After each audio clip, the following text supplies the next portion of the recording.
Hello friends, स्वागत है हमारे यूट्यूब चैनल पे। आज हम इस वीडियो में देखने वाले हैं एनसीईआरटी सार संग्रह।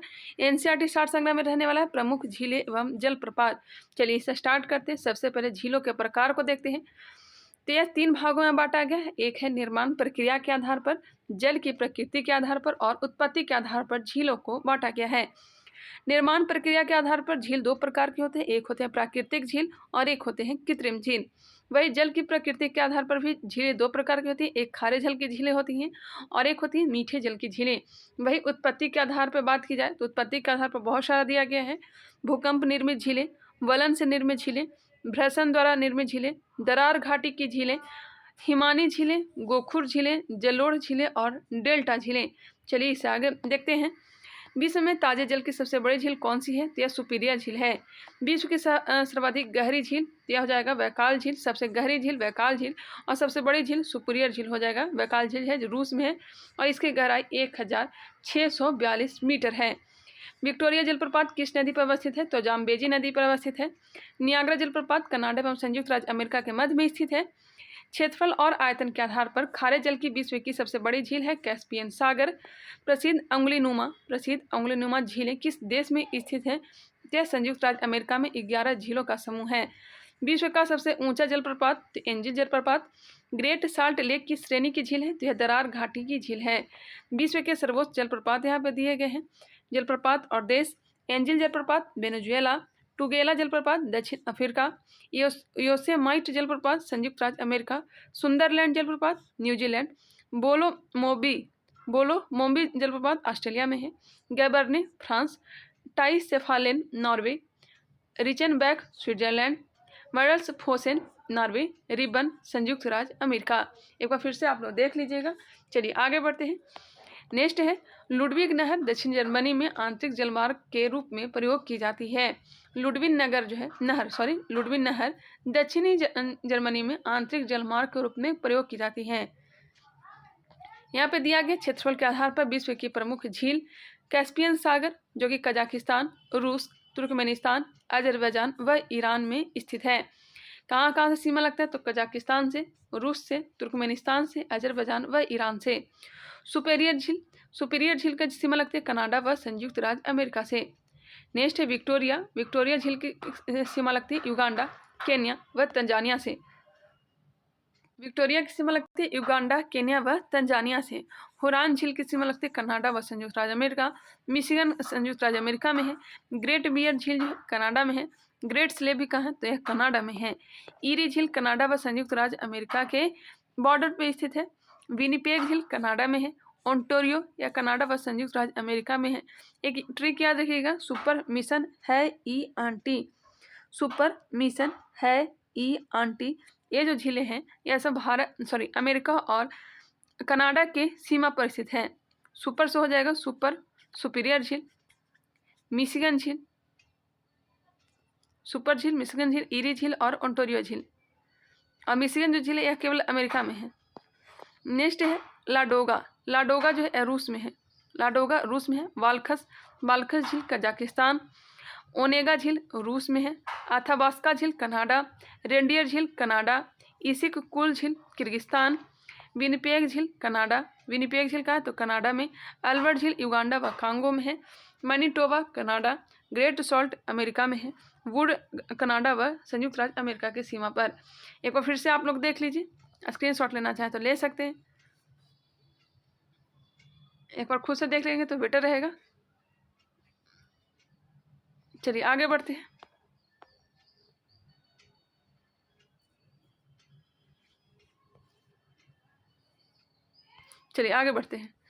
अब आगे दिया गया है जल संधियां, स्टेट्स दिए गए, इसे देखते हैं। डेविस जल संधि किन 2 जल क्षेत्रों को जोड़ती है? डेविस जल संधि यह जोड़ती है बेफिन खाड़ी एवं अटलांटिक महासागर को। कौन सी जल संधि यूरोप को अफ्रीका से पृथक करती है? तो यह जिब्राल्टर। आर्कटिक महासागर एवं प्रशांत महासागर को बेरिंग जल संधि जोड़ती है। हार्मो जल संधि कहाँ स्थित है? तो फारस की खाड़ी तथा ओमान की खाड़ी के मध्य। हार्मो जल संधि कहाँ स्थित है? तो फारस की खाड़ी तथा ओमान की खाड़ी के मध्य। एशिया को उत्तरी अमेरिका से कौन सा जल डमरूमध्य पृथक करता है? तो यह बेरिंग करता है। नेक्स्ट है जल संधि और विश्व की प्रमुख जल संधियां दिया गया है।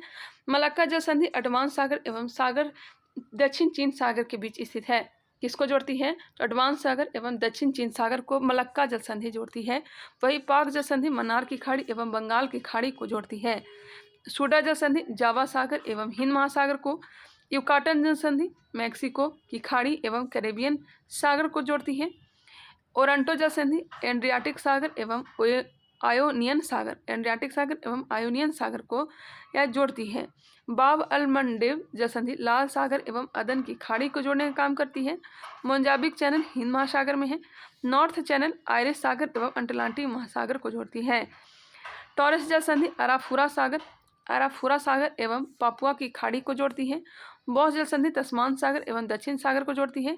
बेरिंग जल संधि बेरिंग सागर एवं चुक्सी सागर को जोड़ती है। बास्पोरस जल संधि काला सागर एवं मरमरा सागर। डेविस जल संधि बैफिन की खाड़ी एवं अटलांटिक महासागर। डेनमार्क जल संधि उत्तरी अटलांटिक एवं आर्कटिक महासागर। डोवर जल संधि किसके बीच है? तो इंग्लिश चैनल एवं उत्तरी सागर के बीच है। फ्लोरिडा जल संधि मैक्सिको की खाड़ी एवं अटलांटिक महासागर को जोड़ती है। हारमुज फारस की खाड़ी एवं ओमान की खाड़ी को। हडसन की खाड़ी एवं अटलांटिक महासागर।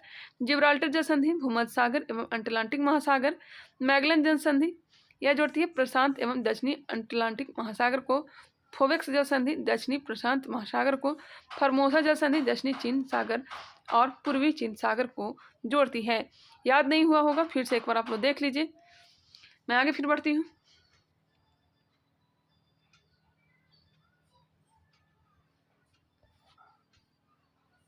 स्क्रीनशॉट लेना चाहते हो स्क्रीनशॉट भी ले लीजिए।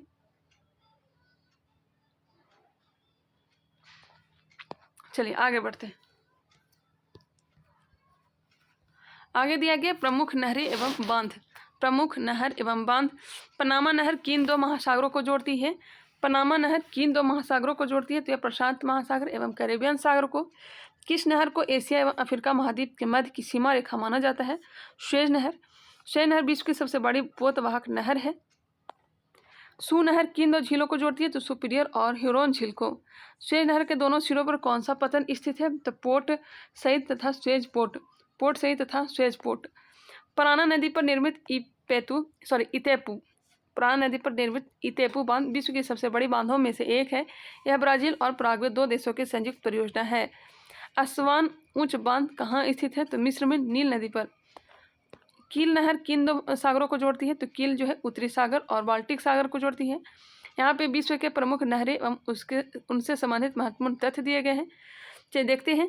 सुएज नहर जो है लाल सागर और भूमध्य सागर को जोड़ती है। पनामा नहर कैरेबियन सागर और प्रशांत महासागर को। वोल्गा डान नहर रोस्टोव और स्टालिनग्राद को। कील नहर जो है उत्तरी सागर और बाल्टिक सागर को जोड़ती है। उत्तरी सागर नहर जो है कील नहर उत्तरी सागर और बाल्टिक सागर। उत्तरी सागर नहर जो है यह उत्तरी सागर और एम्स्टर्डम को जोड़ती है। इरी नहर हडसन और इरी झील को। सू नहर सुपीरियर झील और ह्यूरन झील को। केपी नहर हो जाएगा आंध्र प्रदेश और तमिलनाडु को। केपी नहर आंध्र प्रदेश और तमिलनाडु। गोटा नहर स्टॉकहोम और गुटेनबर्ग को गोटा नहर। मैनचेस्टर नहर जो है मैनचेस्टर और लिवरपूल को जोड़ती है। बेलैंड नहर जो है ईरी और ओंटारियो को जोड़ती है। पनामा नहर अटलांटिक महासागर को प्रशांत महासागर से जोड़ती है। इसकी लंबाई लगभग 82 किलोमीटर है। आगे दिया गया है अवस्थिति, उसे देखते हैं। सुएज नहर कहाँ स्थित है? तो यह मिस्र में स्थित है। पनामा नहर पनामा में। वोल्गा डान नहर जो है रूस में है। कील नहर या जर्मनी में है। उत्तरी सागर नहर यह भी जर्मनी में है। ईरी नहर सू नहर यह दोनों कहाँ है? तो ईरी नहर और सू नहर जो अमेरिका में है। केपी नहर जो है भारत में है। गोटा नहर कहाँ हो जाएगा? इतना स्वीडन में हो जाएगा। मैनचेस्टर नहर यह ग्रेट ब्रिटेन। बेलैंड नहर जो है यह अमेरिका। क्लियर। आगे बढ़ते हैं। यहाँ पे दिया गया है पनामा नहर अटलांटिक महासागर को प्रशांत महासागर से जोड़ती है। इसकी लंबाई लगभग 82 किलोमीटर है। 82 किलोमीटर है। नेक्स्ट है वायुमंडल। वायुमंडल को देखेंगे। इसके 5 परत हैं। कौन कौन सा यहाँ पे देख लीजिए। नीचे है क्षोभ मंडल। क्षोभ मंडल में वर्षा मेघ ये सब होता है, बिजली चमकती है। और उसके बाद आता है समताप मंडल। 0 से 8 किलोमीटर तक क्या होता है? तो यह क्षोभ मंडल होता है। उसके बाद समताप मंडल में मौसम का गुब्बारा, जेट यान ये सब उड़ता है कहाँ? उड़ता है समताप मंडल में। समताप मंडल में ओजोन परत पाए जाते हैं। 50 किलोमीटर 18 से लेकर के 50 किलोमीटर तक क्या पाया जाता है, तो यह पाया जाता है 18 से 50 तक पाया जाता है समताप मंडल, 50 से 80 तक पाया जाता है मध्य मंडल, 80 से ऊपर क्या पाया जाता है, तो यह 80 से 640 तक पाया जाता है आयन मंडल, और 640 से ऊपर क्या पाया जाता है, तो यह बहिर्मंडल। रेडियो तरंगें पाई जाती हैं आयन मंडल में। उल्कापिंड कहाँ टकराते हैं, तो आयन मंडल से ही। कृत्रिम उपग्रह जो होते हैं यह बहिर्मंडल में लगे होते हैं। आगे बढ़ते इसका डिटेल जान लेते हैं यहीं पे। नेक्स्ट, पृथ्वी के चारों ओर व्याप्त गैसों का विशाल आवरण जो पृथ्वी का अंग है और उसे चारों तरफ से घेरे हुए है, यह वायुमंडल कहलाता है। रासायनिक संगठन की दृष्टि से वायुमंडल को दो परतों में बांटा गया है, एक है सममंडल और एक है विषममंडल। अधिकांश मौसमी गतिविधियां किस वायुमंडलीय परत में घटित होती है, तो क्षोभमंडल में। वायुमंडल की कौन सी परत विमानों की उड़ान के लिए आदर्श मानी जाती है, क्या मानी जाती है, समताप मंडल। ओजोन परत वायुमंडल की किस परत में अवस्थित है, या समताप मंडल में है। पृथ्वी की सतह से ओजोन मंडल की ऊंचाई कितनी है, तो लगभग 15 से 35 किलोमीटर है। रेडियो तरंगों के प्रवर्तन के लिए वायुमंडल का कौन सा स्तर उत्तरदायी है, तो यह आयन मंडल उत्तरदायी है। मध्य मंडल सीमा पर तापमान गिरकर -95 डिग्री सेल्सियस तक पहुंच जाता है, जो वायुमंडल का न्यूनतम तापमान है। आगे बढ़ते हैं, कौन सी अक्रिय गैस वायुमंडल में नहीं पाई जाती है, तो रेडॉन नहीं पाई जाती है। वायुमंडल की कौन सी परत दूरसंचार प्रणाली के लिए उत्तरदायी होती है, तो यह आयन मंडल। संचार उपग्रह वायुमंडल के किस स्तर में स्थापित किए जाते हैं, तो तापमंडल एवं बहिर्मंडल में। पृथ्वी पर हिम से आच्छादित भूमि क्षेत्र सर्वाधिक सूर्यताप को परावर्तित करता है। पृथ्वी पर सबसे उच्चतम तापक्रम कहाँ पर रिकॉर्ड किए जाते हैं, तो 20 डिग्री उत्तरी अक्षांश में। साफ रातें मेघयुक्त रातों की अपेक्षा अधिक ठंडी क्यों होती है, तो विकिरण की अनुपस्थिति के कारण। वायुमंडल में ऑक्सीजन गैस की उपस्थिति कितने किलोमीटर की ऊंचाई तक पाई जाती है, तो लगभग 64 किलोमीटर तक की ऊंचाई तक पाई जाती है। आगे है, विद्युत आवेशित कणों की प्रधानता वायुमंडल की किस परत में पाई जाती है, क्या पाई जाती है, आयन मंडल में। आयन मंडल में। समताप मंडल में स्थित ओजोन परत का कार्य भूतल पर परावैंगनिक विकिरण को रोकना है।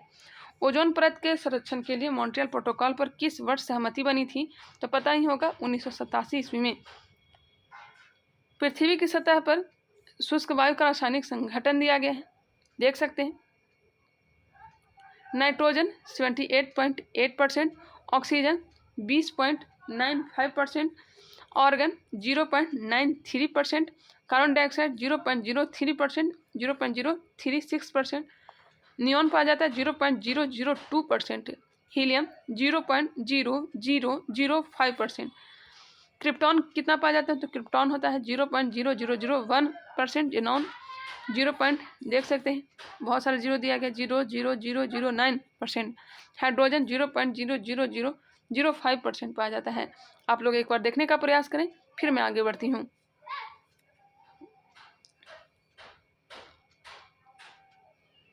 चलिए आगे बढ़ते हैं। यहाँ पे दिया गया है मध्य मंडल सीमा पर तापमान गिरकर -95 डिग्री सेल्सियस औसत तक पहुंच जाता है, जो वायुमंडल का न्यूनतम तापमान है। नेक्स्ट है चक्रवात। चक्रवात को देखेंगे, थोड़ा सा यहाँ पे मिसप्रिंट हो चुका है। वायुमंडल में पाए जाने वाले सक्रिय पवन विक्षोभों को चक्रवात के नाम से जाना जाता है। क्या कहा गया है, वायुमंडल में पाए जाने वाले चक्रीय पवन विक्षोभों को चक्रवात के नाम से जाना जाता है। ये वस्तुतः निम्न वायुदाब के क्षेत्र होते हैं। इनमें पवन की दिशा उत्तरी गोलार्ध में घड़ी की सुई की दिशा के विपरीत तथा दक्षिणी गोलार्ध में अनुकूल होती है। चक्रवात के दो प्रकार दिए गए, एक है उष्णकटिबंधीय चक्रवात और एक है शीतोष्णकटिबंधीय चक्रवात। कर्क रेखा व मकर रेखा के निकट कौन सा चक्रवात होता है, यह होता है उष्णकटिबंधीय चक्रवात। उष्णकटिबंधीय चक्रवात। नेक्स्ट है टाइफून चक्रवात से कौन सा क्षेत्र प्रभावित होता है, क्या होता है, चीन सागर। शीतोष्णकटिबंधीय चक्रवात 35 डिग्री से लेकर के 65 डिग्री अक्षांशों के मध्य उत्पन्न होते हैं। ग्रीष्म काल में इंटर ट्रॉपिकल कन्वर्जेंस जोन का विस्थापन भूमध्य रेखा से किस गोलार्ध की ओर होता है, उत्तरी गोलार्ध तक होता है।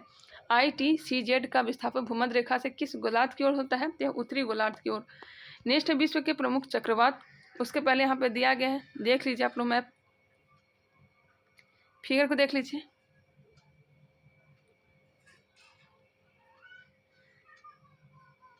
चलिए आगे बढ़ते हैं। टॉर्नेडो की तीव्रता के मापन हेतु किस मापक का प्रयोग किया जाता है, यह प्रयोग किया जाता है फुजीटा स्केल का। फुजीटा स्केल का। टॉर्नेडो का संबंध मुख्यतः संयुक्त राज्य अमेरिका और ऑस्ट्रेलिया से है। टॉर्नेडो का संबंध किससे, तो अमेरिका और ऑस्ट्रेलिया से। विली विली क्या है? उत्तर पश्चिम ऑस्ट्रेलिया का उष्णकटिबंधीय चक्रवात है। उत्तर पश्चिम ऑस्ट्रेलिया का उष्णकटिबंधीय चक्रवात है। तूफानों की निरंतर गति मापने के लिए किसका प्रयोग किया जाता है? तो साफिर सिम्पसन स्केल का प्रयोग किया जाता है। यहाँ पे दिया गया है विश्व के प्रमुख चक्रवात, अब उसे देखेंगे। तितली 2018 में आया है तितली भारत में, शामर सोमालिया गल्फ और अडन, लुबान अरब समुद्र, Gaza gulf of island, hurricane Michael आया है संयुक्त राज्य अमेरिका, टाइफून यूतु आया है।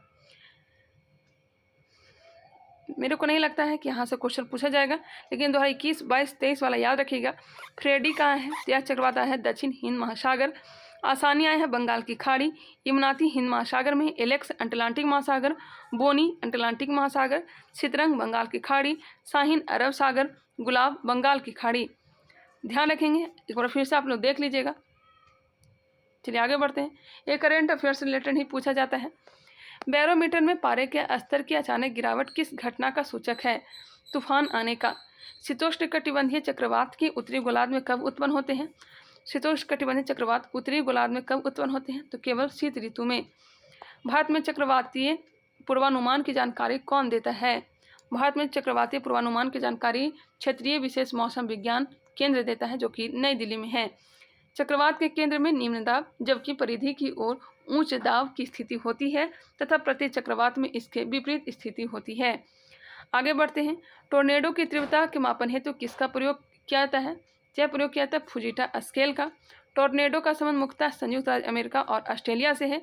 अभी हमने इसे देख लिया है, चलिए आगे बढ़ जाते हैं। दोबारा से देख लिए हम लोग लगे थे। यहाँ पे दिया गया चक्रवात के केंद्र को किस नाम से जाना जाता है? तो चक्रवात की आंख के नाम से जाना जाता है। उष्णकटिबंधीय चक्रवात उत्तरी दक्षिणी गोलार्ध में 5 डिग्री से 30 डिग्री अक्षांशों के मध्य उत्पन्न होते हैं। संयुक्त राज्य अमेरिका के किस क्षेत्र को टॉर्नेडो एली कहा जाता है? तो मिसिसिपी मिसौरी घाटी को टॉर्नेडो एली कहा जाता है। नेक्स्ट है पवन एवं आर्द्रता। दक्षिण गोलार्ध में हवाओं के बाईं ओर विचलन का कारण क्या है? तो पृथ्वी का घूर्णन है। चालीसा पवन किस महासागर में प्रवाहित होती है? तो हिंद महासागर में। उच्च दाब क्षेत्र से भूमध्य रेखा की ओर चलने वाली पवनें व्यापारिक पवनें कहलाती है। उच्च दाब क्षेत्र से भूमध्य रेखा की ओर चलने वाली पवनें व्यापारिक पवनें कहलाती हैं। गर्म एवं शुष्क पवन जोंडा को एंडीज के मैदानी भागों में किस नाम से जाना जाता है? जिसे जाना जाता है शीतफौन के नाम से। दोनों गोलार्धों में 30 डिग्री 35 डिग्री अक्षांश से 60 से 65 डिग्री अक्षांश की ओर चलने वाली अस्थायी पवनों को क्या कहते हैं? इसे कहते हैं पछुआ पवन। संयुक्त राज्य अमेरिका के मध्य मैदानों पर चिनूक हवाओं के प्रभाव से सर्दियों में तापमान बढ़ जाता है। कोरियोलिस बल की खोज किसने की थी? तो जी कोरियोलिस ने। नेक्स्ट है विश्व की प्रमुख स्थानीय पवन। चिनूक जो पवन है यह रॉकी पर्वत के स्थानीय पवन है।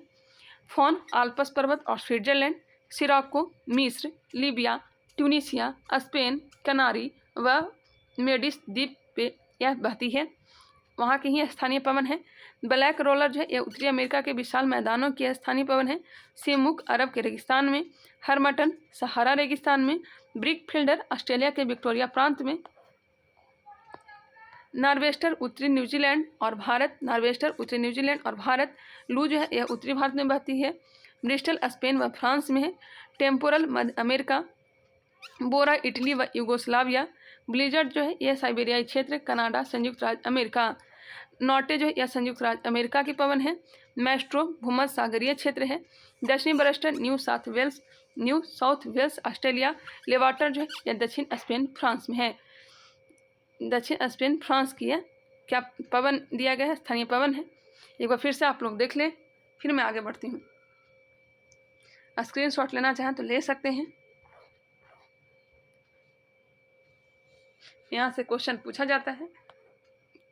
यहाँ पे दिया गया ध्रुवीय पवनें उत्तरी गोलार्ध में उत्तर पूर्व से दक्षिण पश्चिम की ओर व दक्षिण गोलार्ध में दक्षिण पूर्व से उत्तर पश्चिम की ओर प्रवाहित होती है। यहाँ पे दिया गया चिनूक जो पवन है यह गर्म व शुष्क हवा वाली पवन है। फोन जो है गर्म व शुष्क है। सिरोको गर्म शुष्क तथा रेत भरी पवनें हैं।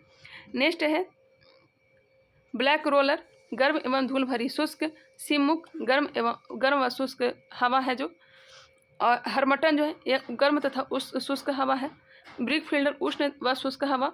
नॉर्वेस्टर गर्म व शुष्क हवा। लू जो है यह प्रचंड व शुष्क हवा ही है। मृष्टल जो है यह ठंडी ध्रुवीय हवाएं हैं।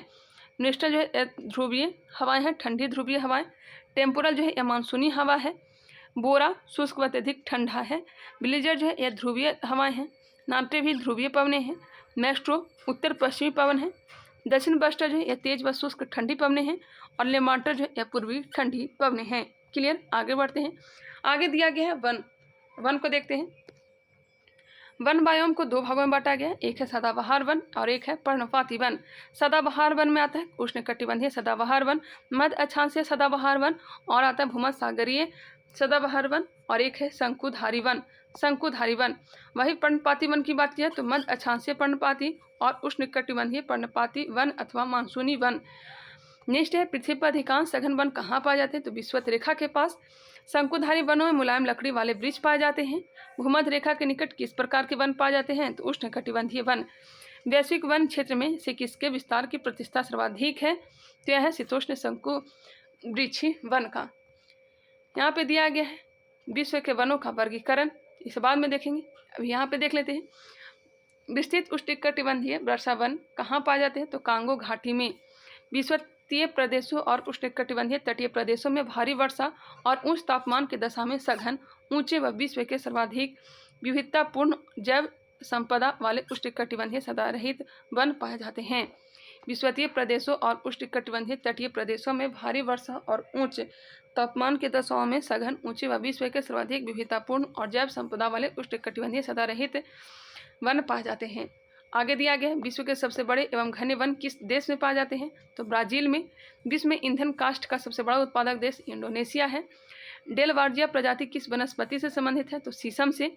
मुलायम लकड़ी एवं लकड़ी की लुगदी का सबसे बड़ा उत्पादक एवं निर्यातक देश कनाडा है। भूमध्य सागरीय वन किस उत्पाद के लिए प्रसिद्ध है तो खट्टे फलों के लिए। भूमध्य सागरीय वन, यहाँ से क्वेश्चन पूछा जा चुका है। भूमध्य सागरीय वन जो है किस उत्पाद के लिए प्रसिद्ध है तो खट्टे फलों के लिए। टुंड्रा प्रदेश का प्रमुख खाद्य पदार्थ क्या है तो सील मछली है। टुंड्रा प्रदेश का प्रमुख खाद्य पदार्थ क्या है तो सील मछली है। यहाँ पे विश्व के वनों का वर्गीकरण किया गया, उसे देखते हैं। वन के प्रकार। उष्णकटिबंधीय सदाबहार वन एवं अर्ध सदाबहार वन। यहाँ की जो वर्षा की मात्रा है यह 200 सेंटीमीटर से अधिक है। प्रमुख वनस्पति उष्णकटिबंधीय सदाबहार वन कहा जाता है एबिनो, सिनकोना, कैल, महोगनी, रोजवुड और साइडर। महत्वपूर्ण तथ्य दिए गए। अति सघन वन होने के कारण सूर्य का प्रकाश धरातल तक नहीं पहुंच पाता। अपनी पत्तियां अलग अलग समय पर गिराते हैं, इसलिए ये वर्ष भर हरे भरे रहते हैं। नेक्स्ट है उष्णकटिबंधीय आर्द्र या शुष्क पर्णपाती वन। यहाँ की जो वर्षा की मात्रा होती है 100 से 200 सेंटीमीटर तक होती है। इसके उदाहरण है टीक, साल, सागवान, शीशम, पीपल, नीम, बेल, अमलतास, पलास। इन वनों के पेड़ अपने पत्ते एक नियत समय में गिराते हैं। नेक्स्ट है पर्वतीय वन। पर्वतीय वन का उदाहरण है देवदार, चीड़, पाइन, सप्रूस, लॉर्च। शंकुआकार वृक्ष ताकि पत्तियों पर बर्फ भोजपत्र ना ठहर सके, बर्फ होना चाहिए था। कटीले मरुस्थलीय वन 60 से 100 सेंटीमीटर या 40 सेंटीमीटर से कम वर्षा होती है। नागफनी, कटीली झाड़ियाँ, खजूर, खैर, बबूल, नीम और कीकड़, यह सब कटीले या फिर मरुस्थलीय वन आते हैं। इन पौधे की जड़ें लंबी तथा पत्तियां छोटी और कांटेदार होती है। शवाना वन, यहाँ की जो वर्षा की मात्रा है यह 40 से 60 सेंटीमीटर। छोटे छोटे वृक्षों के साथ घास के मैदान। यहाँ की जलवायु अर्धशुष्क उष्णकटिबंधीय। मैंग्रोव वन, सुंदरी के पेड़, खारे पानी में भी यह जीवित होती है। मध्य अक्षांशों में महाद्वीपों की पश्चिमी सीमांतों पर शीतकालीन वर्षा प्रदेशों में भूमध्य सागरीय वन पाए जाते हैं। नेक्स्ट है जलवायु। जलवायु को देखते हैं। ध्रुवीय जलवायु दिया गया है। शीतकटिबंधीय प्रदेश, शीतोष्णकटिबंधीय प्रदेश, उपोष्णकटिबंधीय प्रदेश, उष्णकटिबंधीय प्रदेश और विषुवत रेखीय प्रदेश दिया गया है। शीतकटिबंधीय प्रदेश 90 डिग्री और शीतोष्णकटिबंधीय प्रदेश जो है ब्रिटिश तुल पश्चिमी यूरोपियन जलवायु में पाई जाती है। शीतोष्णकटिबंधीय प्रदेश साइबेरियन जलवायु और लोरेशियन जलवायु। नेक्स्ट भूमध्य सागरीय जलवायु, स्टेपी जलवायु और चीन तुल जलवायु जो है यह उपोष्णकटिबंधीय प्रदेश में पाई जाती है। उष्णकटिबंधीय प्रदेश में मरुस्थलीय जलवायु, सूडान या सवाना तुल्य जलवायु, मानसूनी जलवायु पाई जाती है। वही विषुवत रेखीय प्रदेश में विषुवत रेखीय जलवायु पाई जाती है। नेक्स्ट है, यहाँ ग्लोब पर अवस्थिति भी दिया गया, आप लोग अपना देख सकते हैं। पृथ्वी के अधिकांश भाग पर किस प्रकार की जलवायु का विस्तार है? यह शुष्क जलवायु का। विश्व का सबसे ठंडा स्थान बरख्वांस है, जो कि रूस में है। भूमध्य रेखीय जलवायु किन अक्षांशों के मध्य पाई जाती है? तो भूमध्य रेखा से 10 डिग्री उत्तर और दक्षिण में। एल नीनो और दक्षिणी दोलन अल्पकालिक जलवायु संबंधी भविष्य भारतीय उपमहाद्वीप में विरल क्षीण मानसून वर्षा से संबंधित है। कर्क एवं मकर रेखा के मध्य कौन से जलवायु प्रदेश पाए जाते हैं? तो उष्णकटिबंधीय जलवायु प्रदेश पाए जाते हैं। नॉर्वे में किस ऋतु में वर्षा होती है? या शीत ऋतु में वर्षा होती है। अफ्रीका के उत्तरी एवं दक्षिणी तटीय प्रदेश में किस प्रकार की जलवायु पाई जाती है? तो भूमध्य सागरीय जलवायु पाई जाती है। भूमध्य सागरीय जलवायु। नेक्स्ट है, भूमध्य सागरीय क्षेत्रों में भारी वर्षा कब होती है? यह होती है शीत ऋतु में। कब होती है? शीत ऋतु में होती है। उष्णकटिबंधीय सवाना प्रदेश की जलवायु की मुख्य विशेषता निश्चित शुष्क तथा आर्द्र ऋतु है। उष्णकटिबंधीय सवाना प्रदेश की जलवायु की मुख्य विशेषता निश्चित शुष्क तथा आर्द्र ऋतु है। कोपेन की जलवायु वर्गीकरण में बी अक्षर किस जलवायु को निरूपित करता है? तो शुष्क जलवायु के रूप में। विश्व का अतम स्थान कौन सा है? तो मार्शिनराम मेघालय। कोपेन के CS जलवायु किस क्षेत्रों में पाई जाती है? तो पाई जाती है भूमध्य सागरीय क्षेत्रों में। विषुवत रेखा के निकट वर्ष भर भारी बारिश होता है, जिससे जलवायु उष्णाद्र रहती है तथा वहाँ सघन वनस्पति पाई जाती है। नेक्स्ट है, भूमध्य सागरीय जलवायु किन अक्षांशों के मध्य पाई जाती है? तो 30 से 45 डिग्री उत्तर पश्चिम में। भूमध्य सागरीय जलवायु किन अक्षांशों के मध्य पाई जाती है? 30 डिग्री 45 डिग्री उत्तर पश्चिम में। वर्षा की मात्रा किस पर निर्भर करती है? तो वायुमंडल की नमी पर। वायुमंडल की नमी पर। कोपेन की जलवायु वर्गीकरण दिया गया, यहाँ से क्वेश्चन आते हैं, इसलिए गौर करिएगा। उष्णकटिबंधीय आर्द्र जलवायु का जो कूट अक्षर है यह एफ है। उष्णकटिबंधीय आर्द्र जलवायु AF। उष्णकटिबंधीय मानसूनी जलवायु AM। उष्णकटिबंधीय आर्द्र व शुष्क जलवायु AW। उष्णकटिबंधीय स्टेपी जलवायु BSH। उष्णकटिबंधीय मरुस्थलीय जलवायु BWH। मध्य अक्षांशीय स्टेपी जलवायु BSK। मध्य अक्षांशीय शीत मरुस्थलीय जलवायु BWK। पश्चिमी यूरोप तुल्य जलवायु CF दिया गया है। भूमध्य सागरीय जलवायु CS। चीनी तुल्य जलवायु CW। शीताद्र जलवायु DF। शीत शीताद्र जलवायु DW। टुड्रा जलवायु ET और ध्रुवीय हिमटोपी EF। याद नहीं हुआ होगा, एक बार फिर से आप लोग देख लीजिए, इसका स्क्रीनशॉट आप लोग ले लीजिए।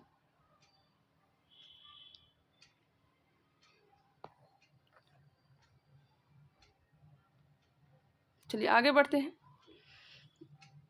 दिल्ली में काफ़ी गर्मी पड़ रही है, इसलिए मैं सोच रही हूँ कि थोड़ा जल्दी में करवा दूँ। यहाँ पे दिया गया है वैश्विक जलवायु का वर्गीकरण, जलवायु के प्रकार।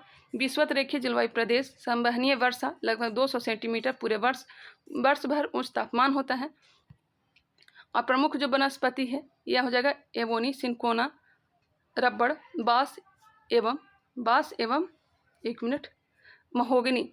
विषुवत रेखीय जलवायु प्रदेश जो होती है, यहाँ की जो वर्षा होती है 200 सेंटीमीटर वर्ष भर उच्च तापमान होता है। एबोनी, सिनकोना, रबड़, बांस एवं महोगनी प्रमुख वनस्पति है। उष्णकटिबंधीय मानसूनी जलवायु प्रदेश तापमान मौसम के अनुसार बदलता रहता है। गन्ना, कपास, चाय, कहवा एवं खाद्यान्न फसलें के लिए सही होता है। सवाना तुल्य जलवायु प्रदेश वर्ष भर उच्च तापमान, किंतु ग्रीष्म ऋतु की तुलना में शीत ऋतु में सूर्य की किरणें जो है हल्की तिरछी पड़ती है। कम ऊंचाई के वृक्षों सहित घास के बृहद मैदान। नेक्स्ट है, मरुस्थलीय जलवायु दैनिक एवं वार्षिक तापांतर दोनों अधिक। औसत वार्षिक वर्षा 25 सेंटीमीटर से भी कम। कटीली और छोटी झाड़ियाँ यहाँ होती है। भूमध्य सागरीय जलवायु ग्रीष्मकाल शुष्क, आर्द्र शीतकाल, अधिकांश वर्षा शीतकाल में। जैतून, अंजीर तथा खट्टे व रसदार फल, संतरा, शीतकाल में अंगूर, नींबू आदि प्रमुख वनस्पति है। स्टेपी तुल्य जलवायु प्रदेश ग्रीष्म ऋतु एवं शीत ऋतु के तापमान में अंतर, वृक्ष रहित घास के मैदान यहाँ होते हैं। चीन तुल्य जलवायु प्रदेश ग्रीष्म ऋतु में हवाएं समुद्र से स्थल की ओर प्रवाहित होती है, जबकि शीत ऋतु में इसके विपरीत स्थल से समुद्र की ओर प्रवाहित होती है। एग्जाम्पल है ओक, चेस्टन एवं पाइन। ब्रिटिश तुल्य जलवायु प्रदेश पछुआ पवनों का प्रभाव वर्ष भर तथा पूरे वर्ष लगभग समान रूप से वर्षा ऋतु की तुलना में शीत ऋतु से अधिक। सप्रूस, फर एवं सिडार के वृक्ष। साइबेरियन जलवायु प्रदेश वार्षिक वर्षा अत्यंत कम तथा वार्षिक तापांतर अधिक। लार्च, स्प्रूस एवं पाइन के वृक्ष प्रमुख वनस्पति हैं। लारेशियन जलवायु प्रदेश, सामान्य वर्ष भर वर्षा, चीड़, हेमलॉक, पेरी घास के मैदान, प्रमुख वनस्पति। टुड्रा जलवायु प्रदेश, सूर्य के प्रकाश का अभाव तथा दैनिक तापमान तथा न्यूनतम, मॉस एवं काई प्रमुख वनस्पति है। इसका स्क्रीनशॉट लेना चाहे तो ले ले। आगे फिर मैं बढ़ती हूँ। यहाँ पे दिया गया हेकियोस्टोथर्म पौधे के लिए अनुकूल तापीय दशाएं क्या होती है। तो हेकियोस्टोथर्म पौधों के लिए अनुकूल तापीय दशाएं बहुत कम ताप होता है। दक्षिण एशिया में स्थित बांग्लादेश मानसूनी जलवायु क्षेत्र के अंतर्गत आता है। दैनिक एवं वार्षिक तापांतर दोनों की जलवायु क्षेत्र में अधिक होती है। तो होती है मरुस्थलीय जलवायु प्रदेश में। कालाहारी और सहारा मरुस्थल की जलवायु बहुत ही गर्म एवं शुष्क है, जहाँ वर्षा नाम मात्र की होती है।